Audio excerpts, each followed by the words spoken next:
Hello everyone. In this movie from the series in which we are fighting against Adma's character of world around us, especially in the area of literature, history and some art from time to time. This time I would like to recommend you a work of the Italian historian and archaeologist who was a prominent investigator of Phoenician and Punic heritage in Italy and beyond. Because Phoenicians, as even ancient Greeks admitted, just started their colonization in the Mediterranean area and around, like the Atlantic coast of modern Morocco. Also, they had their own colony there. They started their colonization a little bit earlier than Greeks did. Even ancient Greeks, what rarely happened and happens, admitted that someone was faster than them, surpassed them in something. In this sense, Phoenicians surpassed them in colonization because they started as first. And the book, entitled World of Phoenicians by Sabatino Moscati, Italian original, was published in 1966. Actually in 1965 the book was finished because the forward of the book has the date under itself 1965, and in some libraries catalog the publication date of the book The World of Phoenicians by Sabatino Moscati is 1965. In some of them it's 1966, but okay, in the mid 60s of the 20th century this book was published, original Italian text.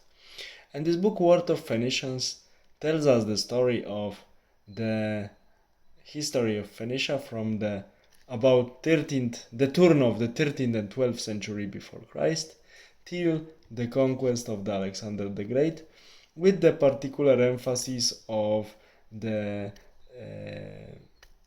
Phoenician and Punic remains in the Mediterranean region, including Sardinia, North Africa, and also, of course, the coast of Morocco, nowadays Morocco, what I mentioned, where there was also a Phoenician colony. And here on the pages of this book we can find interesting informations about the excavation site where the characteristic elements of Phoenician civilization, like tophets, on which sacrifice, also human sacrifice, took place, and other religious rituals of these people, and some remains of their temples. And in this book, author claims that Phoenician and Punic cultures were not so mimic as we may think. They were not only mimicking the cultures in this sense, the cultures of their neighbors, but they also developed some original features. In one chapter, which is quite interesting, author tries to distinguish Punic elements from the Phoenician elements, which for me it's very often, in my opinion, undoable, because Cartagenans, as we know, were descendants of the settlers from the city of Tyre in the territory of modern Lebanon, and they actually were still cultivating Phoenician culture.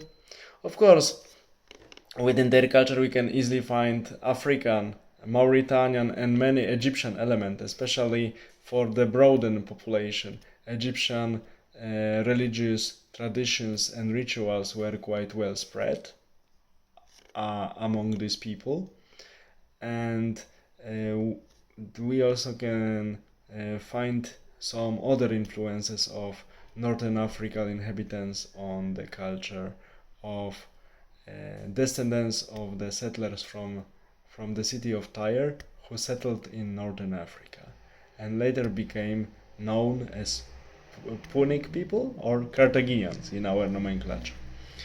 Punic Wars are only mentioned occasionally in this book, because actually those days, even in 1960s, already many good works about Punic Wars were available. So Mr. Moscati decided to dedicate more time into more time for Punic and Carthaginian heritage, and mainly archaeological excavations, because he was the archaeologist. And he lived in the years 1922 to 1997. And the very important thing, in my opinion, from this book is that it gives the impression that Phoenicians and also Carthaginians have their own input into our heritage, quite original, and this is very. And author, what I also appreciate, mentions the limitations which are encountered by all archaeologists and historians who want to study this period, because due to many reasons, mainly because of the fact that Phoenicia was very often under the occupation and Carthage was destroyed eventually by Romans in 146 before Christ.